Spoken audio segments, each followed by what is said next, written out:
This is Rashmi. Good morning to you all.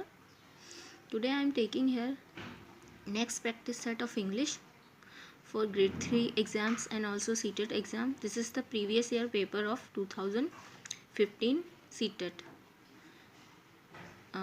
Let's start and try to solve it. Answer the following question by selecting the most appropriate option. ठीक है, यहाँ पे आपको select करना है एक option.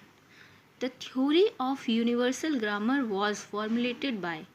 Universal grammar की theory किसने दी है? नोम चोम्स्की, स्टीफन क्रेजन, स्टीवन पिंकर या फिर जीन पियाजे? तो देखिए, जो यूनिवर्सल ग्रामर की जो थ्योरी है वो नोम चोम्स्की ने दी है. ठीक है, बच्चे भाषा कैसे सीखते हैं ये सारा जो रिसर्च किया है वो किसने किया है? नोम चोम्स्की. ये एक अमेरिकन साइकोलॉजिस्ट है. ठीक है, इनका जो जन्म हुआ है वो 7 दिसंबर 1928 को हुआ है.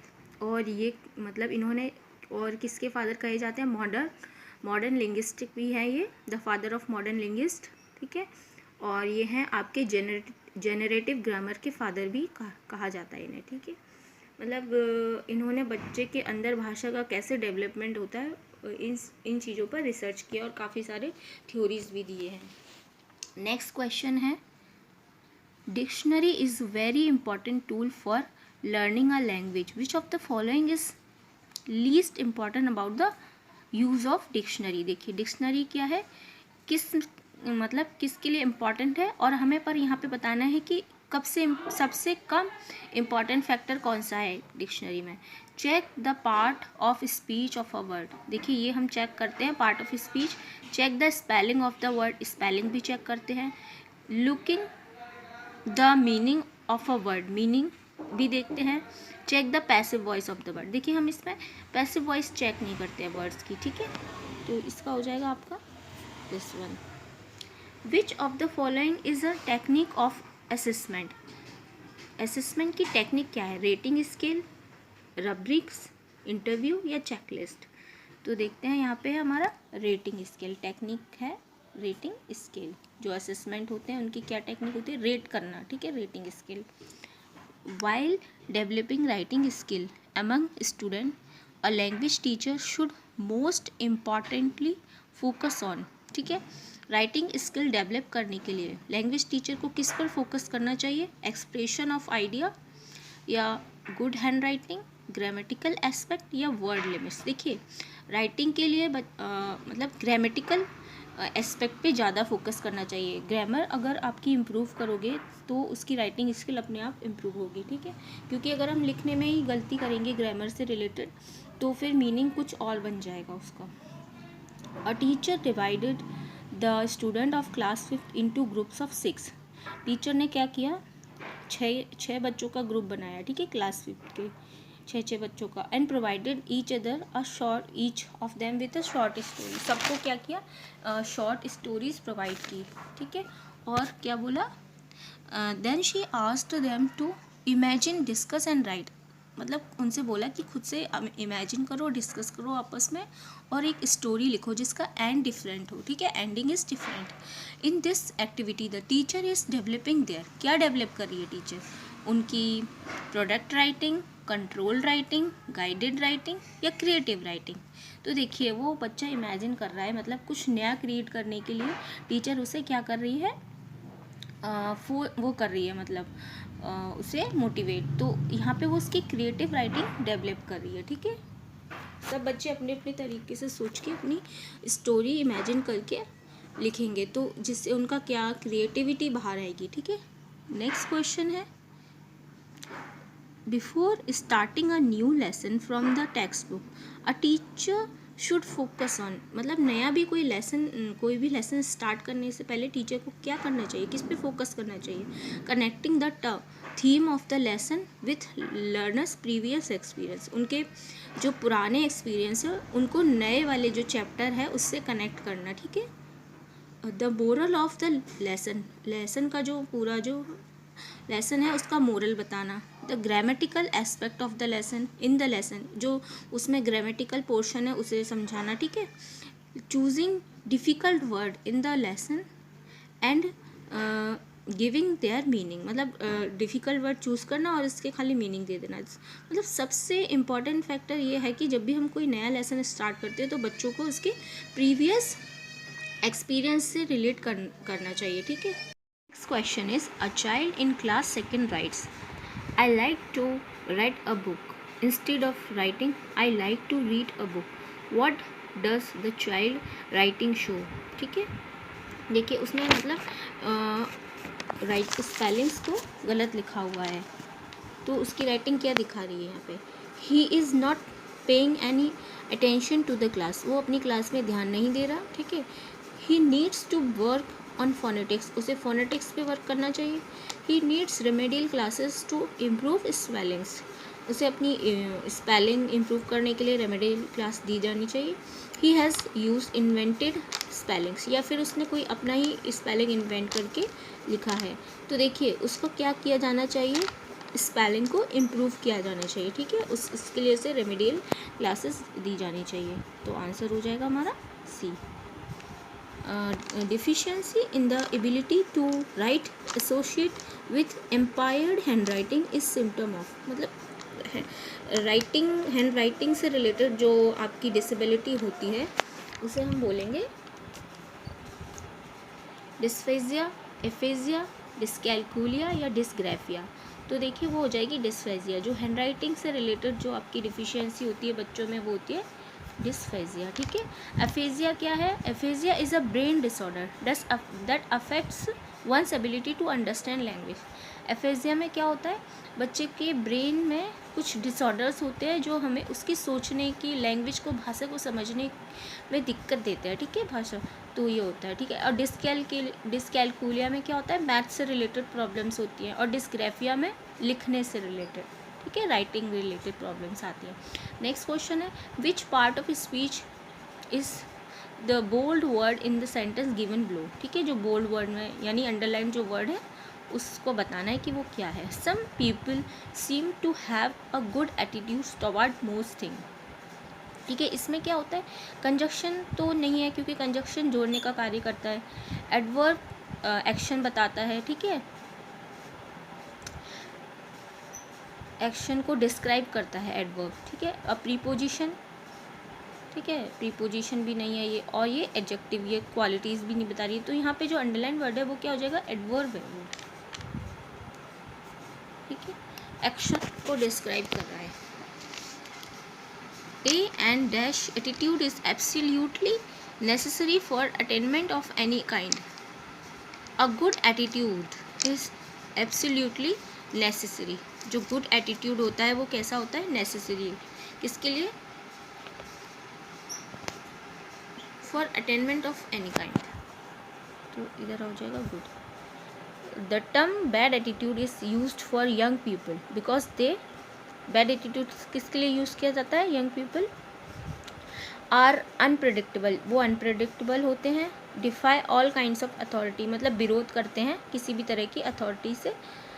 बिहेव इरिस्पॉन्सिबल बिहेव करते हैं। ऑफन गेट इनटू डिफ़िकल्टी, हमेशा डिफ़िकल्टी में फंसते रहते हैं, तो इसका हो जाएगा B answer. Defy all kind of authority, विरोध ही करते हैं, मतलब जो यंग होते हैं हमेशा वो, उनका जो थिंकिंग होती है वो अलग होती है पेरेंट्स से, तो वो विरोध करते हैं, ठीक है। The word determine most nearly means, determine, ठीक है, किससे वो है, सिमिलर है, एंगेज, गवर्न या इन्फ्लुएंस या ओवरकम। तो देखिए डिटरमिन मतलब निर्धारित करना, तो एंगेज तो नहीं होगा क्योंकि एंगेज मतलब बिजी रखना, गवर्न करना भी नहीं होगा, ओवरकम करना अपने फियर्स पर ओवरकम कर लेना ये भी नहीं होगा, ये होगा इन्फ्लुएंस करना, ठीक है, इससे मोस्टली रिलेटेड ये हो रहा है। Dyslexia is a intellectual disability that negatively affects the understanding ability in the term of। Dyslexia किससे रिलेटेड है, प्रॉब्लम है, ठीक है। डायलेक्सिया जो होती है वो रीडिंग, पढ़ने से रिलेटेड है, ठीक है, रीडिंग से रिलेटेड प्रॉब्लम होती है हमारी डायलेक्सिया। नेक्स्ट क्वेश्चन है हमारा, the linguist Noam Chomsky mention that every child has innate language acquisition device that he has and she has used for। मतलब प्रत्येक जो छात्र होता है उसके अंदर अपनी एक लैंग्वेज एक्विजिशन डिवाइस होती है, एलईडी, ठीक है। तो वो क्या सीखने में यूज़ करता है, कॉम्प्लेक्स वर्ड्स को, सिमेंटिक्स को, फोनेम्स को, या फिर यूनिवर्सल ग्रामर। जैसे कि मैंने आपको बताया कि नोएम चॉम्स्की जो थे इसके मतलब जो फॉर्मुलेट उन्होंने क्या फॉर्मुलेट किया था, universal, father of universal grammar थे। तो इस क्वेश्चन का आंसर हो जाएगा यूनिवर्सल ग्रामर। तो इससे वो अपनी ही खुद की ग्रामर को एसोसिएट करते हैं, ठीक है। एक्विजिशन, लैंग्वेज एक्विजिशन डिवाइस होती है प्रत्येक छात्र के पास।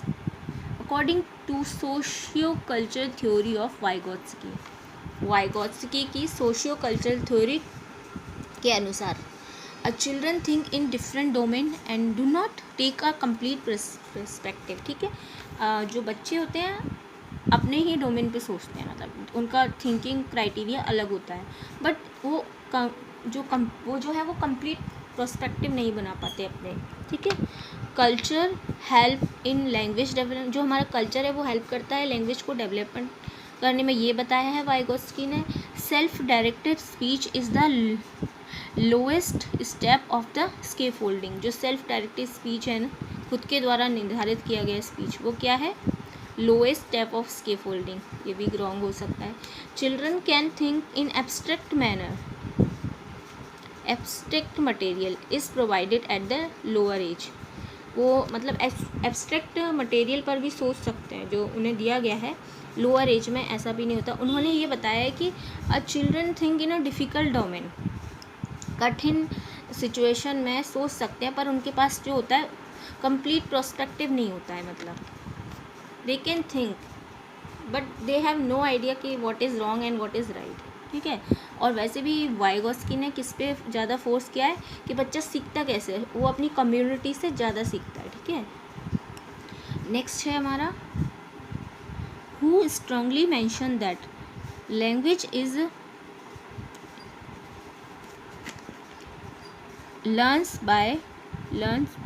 learned by imitation of stimuli and reinforcement of correct response।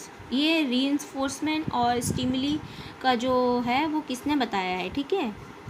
बच्चों को reinforcement करना मतलब मोटिवेशन करना, नेगेटिव और पॉजिटिव, ठीक है। बच्चा को वो देना ज़रूरी है उसको reinforcement। तो reinforcement की बात की है हमारे BF स्किनर ने, ठीक है। ये भी एक अमेरिकन साइकोलॉजिस्ट हैं। Which of the following is highest level of cognitive ability. सबसे ज़्यादा हाईएस्ट लेवल की जो कॉग्निटिव एबिलिटी है वो क्या है, इवेल्युएटिंग, एनालाइजिंग, नोइंग या अंडरस्टैंडिंग। देखिए सबसे पहले हम उसे जानते हैं, नोइंग, देन अंडरस्टैंडिंग, फिर हम उसे समझते हैं किसी चीज़ को, उसके बाद हम उसको एनालाइज करते हैं, देन इवेल्युएट करते हैं। तो सबसे हाईएस्ट पॉइंट कौन सा हो गया, हाईएस्ट एंड लास्ट पॉइंट हो गया हमारा इवेल्युएट करना, जाँच करना, ठीक है। A person who is fluent speaker is likely to process। जो फ्लुएंट स्पीकर है, ठीक है, वो कौन सी प्रोसेस को लाइक करेगा, musical ability, verbal linguistic ability, logico mathematical ability, bodily kinesthetic ability. देखिए जो अच्छे से जिसके अंदर बोलने की क्वालिटीज़ है तो वो म्यूजिकल एबिलिटी तो नहीं करेगा, ठीक है, वो करेगा हमारा वर्बल लिंग्विस्टिक एबिलिटी। उसके अंदर क्या होगी, वर्बल एंड लिंग्विस्टिक एबिलिटीज़ होंगी उसके अंदर। तो इसका आंसर हो जाएगा this one. Which approach emphasis interaction as the means and the goal of learning a language.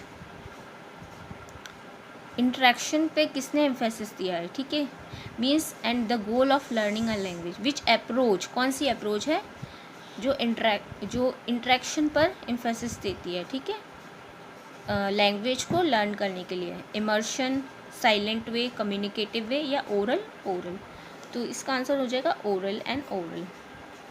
Maximum participation of student during teaching in a language classroom is possible through, किसके द्वारा possible हो सकता है बच्चों का ज़्यादा से ज़्यादा लैंग्वेज को सीखना, ठीक है, लैंग्वेज क्लासरूम में टीचिंग करवाना किसके द्वारा पॉसिबल है, इंडक्टिव मेथड के द्वारा, या फिर डिस्कशन एंड डेमोन्स्ट्रेशन मेथड के द्वारा, लेक्चर मेथड या translation method.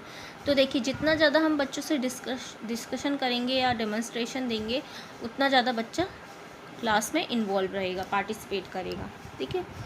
A good teacher is one who, good teacher कौन है? ठीक है। एक्सप्लेन कॉन्सेप्ट एंड प्रिंसिपल, जो कॉन्सेप्ट और प्रिंसिपल को समझाता है। Gives printed notes to student, notes देता है प्रिंटेड। ठीक है। Gives them ample opportunities to learn, उनको ज़्यादा अपॉर्चुनिटीज़ देता है सीखने के लिए। गिव देम यूज़फुल इन्फॉर्मेशन, या फिर उन्हें अच्छी इन्फॉर्मेशन देता है। देखिए जो बच्चों को सीखने की ज़्यादा से ज़्यादा अपॉर्चुनिटी दे, ना कि खुद ही हमेशा बोलता रहे या सिखाता रहे, बच्चों को भी बोलने का मौका दे, अपॉर्चुनिटी दे उन्हें। The word which is opposite in the meaning of composition. ठीक है। तो इसका अपोजिट बताना है आपको। कंपेजिशन का अपोजिट क्या होगा? कंपेशन का मतलब होता है सहानुभूति, तो इसका अपोजिट हो जाएगा हमारा क्रुएलिटी। ठीक है। The word oblivious, oblivious means, इसका मीनिंग बताना है आपको, यानी कि अनअवेयर, जिसे किसी की मतलब अवेयर है, अवेयर अनअवेयर, परवाह नहीं। ठीक है। Oblivious. This is my 6th practice set and I will come with new practice set, and if you like my video please subscribe my channel.